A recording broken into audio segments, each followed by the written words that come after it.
اعوذ باللہ من الشیطان الرجیم، بسم اللہ الرحمن الرحیم، والصلاة والسلام علی خاتم النبیین۔ السلام علیکم ورحمۃ اللہ وبرکاتہ۔ وہی ہوا جس کا خدشہ تھا۔ الیکشن کمیشن آف پاکستان جناب سکندر سلطان میرے منہ سے نکلنے لگا تھا لاوا، سکندر سلطان صاحب نے جو ہے وہ ایک فیصلہ جاری کیا ہے جس کے تحت انہوں نے یہ قرار دیا ہے کہ سنی اتحاد کونسل کو خواتین کی اور اقلیتوں کی مخصوص نشستیں الاٹ نہیں کی جا سکتیں۔ یہ ججمنٹ انہوں نے کچھ عرصہ پہلے محفوظ کی تھی، یہ فیصلہ محفوظ کیا تھا۔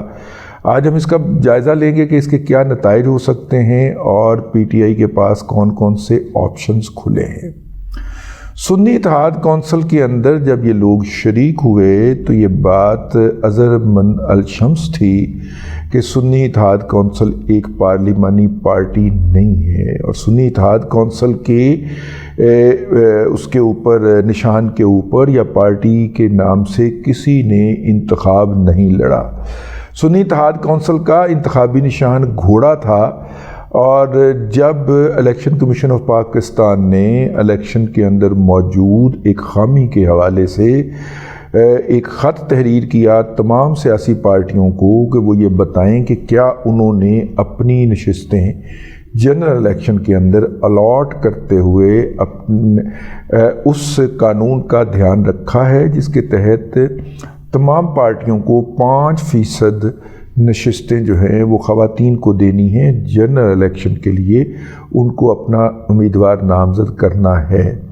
تو اس کے جواب میں سنی اتحاد کونسل جو تھی وہ ایک قدم آگے بڑھ گئی۔ انہوں نے کہا جی آپ کیسی بات کرتے ہیں، 5% نشستیں، ہم نے تو الیکشن ہی نہیں لڑا، تو جب الیکشن نہیں لڑا تو ہم 5% نشستیں کس کو الاٹ کرتے۔ یہ انہوں نے خط لکھ کے اس کے جواب میں دے دیا، تو جس سے انہوں نے ان اے وے یہ اعتراف بھی کر لیا کہ انہوں نے تو الیکشن نہیں لڑا۔ تو جب کسی پارٹی نے الیکشن نہیں لڑا تو وہ پارلیمانی پارٹی کیسے ہو سکتی؟ کوئی بھی شخص اگر اس پارٹی کے اندر، کسی بھی پارٹی کے اندر پارلیمان میں جانے کے بعد شریک ہونا چاہتا ہے یا اس کے اندر ضم ہونا چاہتا ہے تو پھر اس پارٹی کو یہ بات چاہیے ہوگی کہ وہ پارٹی جو ہے اس کا کم از کم ایک بندہ جیت کے پارلیمان میں اس کے سمبل کے اوپر پہنچاؤ۔ اب یہاں پہ آ کے یوتھیوں کے بہت بڑے بڑے ماہرین، تجزیہ نگار صاحبان جو ہیں وہ کر دیتے ہیں، یہ کیا کیسے ہو گیا؟ یہ قانون کے اندر لکھا ہوا ہے میرے بھائی کہ پارلیمانی پارٹی ہونے کے لیے اس پارٹی کے سمبل کے اوپر، اس کی نامینیشن کے اوپر، اس کے کینڈیڈیچر کے اوپر، اس کی ٹکٹ کے اوپر کوئی کم از کم ایک بندہ جو ہے وہ تو پہنچا ہو۔ تو سنی اتحاد کونسل نے جب الیکشن ہی نہیں لڑا تو پھر بھئی یہ ماشاءاللہ کمال کا فیصلہ تھا جس نے جماعت اسلامی کو چھوڑ کے اور سنی اتحاد کونسل کے اندر پی ٹی آئی کے آزاد جیتنے والے ارکان کو نامزد کیا، اور انہوں نے کہا کہ جی آپ پی ٹی آئی میں شریک ہو جائیے۔ یہ بہت ہی کوئی نامور کوئی انٹل کچول ہوگا۔ جماعت اسلامی نے نہ صرف کہ الیکشن لڑا بلکہ ان کے کچھ نہ کچھ لوگ جو تھے وہ قومی اسمبلی میں پہنچے۔ اور اچھا مزے کی بات یہ ہے کہ ایک سائیڈ کے اوپر جماعت اسلامی ان کے ساتھ یعنی کہ پی ٹی آئی کے ساتھ اظہار یکجہتی کرتے ہوئے، یکجہتی کے اندر جو پہلا حصہ ہے اس پہ زور رہے، ٹھیک ہے، ہاں، یکجہتی کرتے ہوئے وہ کہہ رہی تھی کہ جی ہم نے ان کے ساتھ دھاندلی ہوئی ہے اور ہمارے ساتھ بھی دھاندلی ہوئی ہے، تو ہم وہ حافظ صاحب نے کراچی میں وہ سیٹ جو تھی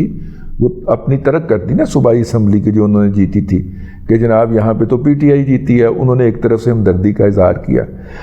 جب وہ یہ کام کر رہے تھے تو اسی وقت یہ جو پھنیر ناگ ہے پی ٹی آئی نامی یا عمران احمد خان نیازی نامی، ان کو پولنگ وہ جو ہوتا ہے پرزائڈنگ افیسروں کے ذریعے دھاندلی کر کے جو 3 سیٹیں انہوں نے جیتی تھیں اس سے بھی محروم کر رہا تھا۔ جماعت اسلامی کو مزہ تو بہت آیا ہوگا، ٹھیک ہے نا، اس طرح کی سیاست کرنے کا مزہ تو بہت آیا ہوگا، ٹھیک ہے۔ تو لیکن بہرحال جب وہ یہ بات کہہ رہے تھے تو ان کی جیتی ہوئی سیٹوں سے ان کو KPK سے محروم کیا جا رہا تھا۔ پریزائڈنگ افیسروں نے مطلب کل ایک صاحب ملے، وہ ایک سرکاری کالج کے پرنسپل ہیں، تو انہوں نے کہا کہ اس دفعہ پریزائڈنگ افیسروں نے جو دیہڑیاں لگائی ہیں وہ شاید پاکستان کی تاریخ کے اندر ہونے والے کسی انتخاب کے اندر نہیں لگائی گئی۔ بولیاں لگی ہیں دادا، بولیاں لگی ہیں باقاعدہ کہ اتنی لیڈ دے کے نکالیں گے آپ کو یہاں سے، ٹھیک ہے۔ اچھا، میں چونکہ الیکشن سے ایک رات پہلے کچھ اس طرح کی سرگرمیوں کا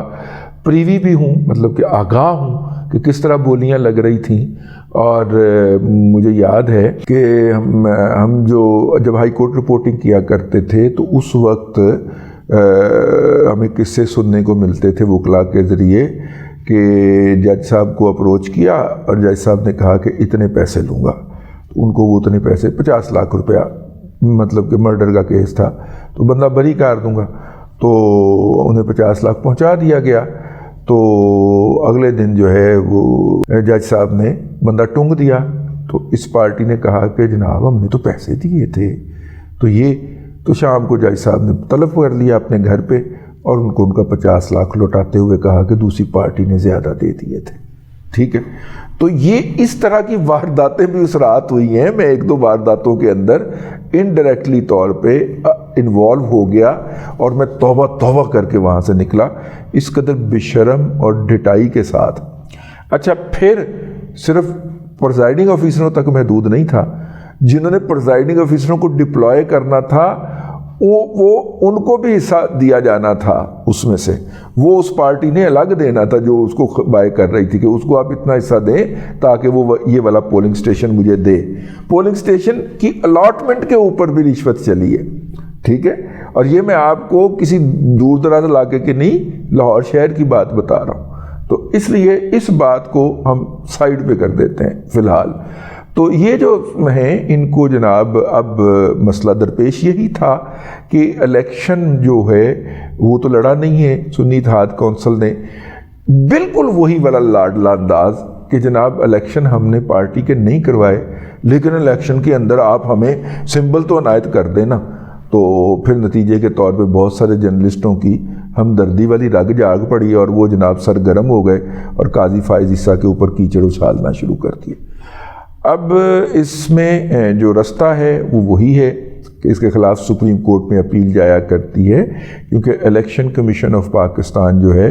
اس کا سٹیٹس ہائی کورٹ کے برابر ہوتا ہے، اس کے فیصلے کے خلاف اپیل سپریم کورٹ میں جاتی ہے۔ لیکن پی ٹی آئی کے لیے جس طرح ہماری عدلیہ کے اندر عمرانڈو جج بھرتی کیے ہوئے ہیں، وہ ہائی کورٹ بھی جا سکتے ہیں، اور high court election commission of Pakistan کے فیصلوں کو سٹے کرتی رہی ہے۔ لاہور کے اندر نہیں ہوا، اسلام آباد میں نہیں ہوا، پھر سپریم کورٹ کا پشاور میں نہیں ہوا، پھر سپریم کورٹ کو سینٹرلائز قسم کا نوٹس لے کے تو ان ججز کو شٹ اپ کال دینا پڑی تاکہ الیکشن بر وقت ہو جائیں، اور پھر الیکشن بر وقت ہو گئے۔ تو پہلے تو وہ کوشش کریں گے کہ جناب پٹرول کا خرچہ بچائیں اور اسلام آباد ہائی کورٹ میں ہی چلے جائیں، وہاں پہ کیانی صاحب تشریف رکھتے ہیں، بابر ستار صاحب تشریف رکھتے ہیں، تو وہاں سے وہ ریلیف لے کے ایک دفعہ پولیٹیکل منظرنامے کے اندر تھوڑا سا ہلچل پیدا کریں۔ لیکن فائنلی ظاہر ہے الیکشن کمیشن نہیں کرے گا، ان کا آرڈر نہیں مانے گا، بلکہ اپیل فائل کر دے گا سپریم کورٹ میں، تو ہونا یہی ہے۔ اور کہ جناب ان کو اب اگر یہ جماعت اسلامی کے اندر ضم ہو جاتے تو ان کو ریزرو سیٹیں بھی مل جاتی، اور یہ لیکن بہرحال ایک ان کے اندر ایک طبقہ تو ایسا ہے جس کو جماعت اسلامی، جس کی پرانی چھیڑ ہے، یعنی کہ میں جعلی یوتھیوں کی بات کر رہا ہوں، ان کی تو جماعت اسلامی چھیڑ ہے، انہیں تو نفرت ہے اس سے، وہ تو نام سن کے دند کچیچنا شروع کر دیتے ہیں، ٹھیک ہے نا۔ تو میرا مطلب ہے کہ وہ اپنی جگہ کے اوپر ایک فیکٹر تھا جس کی وجہ سے سنی اتحاد کونسل کے اندر شمولیت اختیار کر دی گئی، جو کہ پارلیمانی پارٹی ہی نہیں تھی۔ اچھا، مجلس وحدت المسلمین جو ہے اس کا بھی ایک ممبر جیت گیا تھا، اس کے اندر بھی شریک ہوتے تو انہیں پھر بھی ریزرو سیٹیں مل جانی تھی، لیکن انہوں نے کھائی کے اندر چھلانگ لگانے کو اہمیت دی۔ اب اس کے نتیجے کے اندر جو ریزرو سیٹیں ہیں وہ باقی پارٹیوں کے اندر تقسیم ہو جائیں گی، کے پی کے اندر بھی پی ایم ایل این کی سیٹیں بڑھیں گی، مولانا فضل الرحمان صاحب کی سیٹیں بڑھیں گی. اگر ہم ادھر آ جائیں وفاق کے اندر جو ہے وہ رولنگ الائنس جو ہے پیپلز پارٹی کی سیٹیں بڑھیں گی، پی ایم ایل این کی بڑھیں گی، مولانا فضل الرحمان کی بڑھیں گی، جس کے نتیجے کے اندر اور یہ بڑھ جانی ہے کیونکہ آگے پریزیڈنٹ کا الیکشن آ رہا ہے 9 تاریخ کو. تو یہ جو ہے یہ سیٹیں جب بڑھیں گی تو پھر اس وقت وفاق کے اندر جو رولنگ پارٹی ہے اس کو یا رولنگ الائنس ہے اس کو 2/3 اکثریت حاصل ہو جائے گی. تو میں نے کہا کہ یہ اپڈیٹ ہے، حماقت کا ایک شاہکار ہے اور بیڈ ڈیسیژن. مزے کی بات یہ ہے کہ یہ برے ڈیسیژن کرتے ہیں اور کہتے ہیں کہ ادارے ان کے فیصلوں کا بوجھ اٹھائیں. ہون پائن وہ نہیں رہے. میلے بیبی والے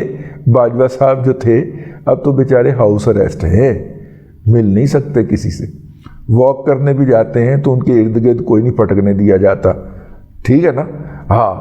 بلکہ ان کو ایڈوائز کیا جاتا ہے سر آپ گھر پہ ہی ٹریڈ مل پہ ہی کار لیا کریں، ٹھیک ہے. تو اب تو وہ بیچارے ہو گئے، ٹھیک ہے. اور پچھلے دنوں انہوں نے فیض حمید صاحب کے اوپر بھی تبرہ کیا ہے پی ٹی آئی نے بڑا ٹکا کے، ٹھیک ہے نا، سمجھ گیا نا. تو اب وہ در بھی بند ہو گئے، تو اس لیے اب اسی پہ گزارا کرنا پڑے گا کم از کم اگلے 2 سال جب تک حافظ صاحب ایکسٹینشن نہیں لے لیتے یا گھر نہیں چلے جاتے. ویسے بائی دا وے باجوہ صاحب نے بھی اپنی جو گیم کھیلنا شروع کی تھی وہ ایکسٹینشن کے بعد ہی کھیلنا شروع کی تھی جب دوسری پارٹی کو بھی انہوں نے انگیج کیا. اب تک کے لیے اتنا ہی، اگلے ولاگ کے اندر پھر حاضری ہوگی. اللہ تبارک و تعالیٰ آپ کو آسانیاں عطا کرے اور آسانیاں خلق خدا میں تقسیم کرنے کی توفیق عطا کرے.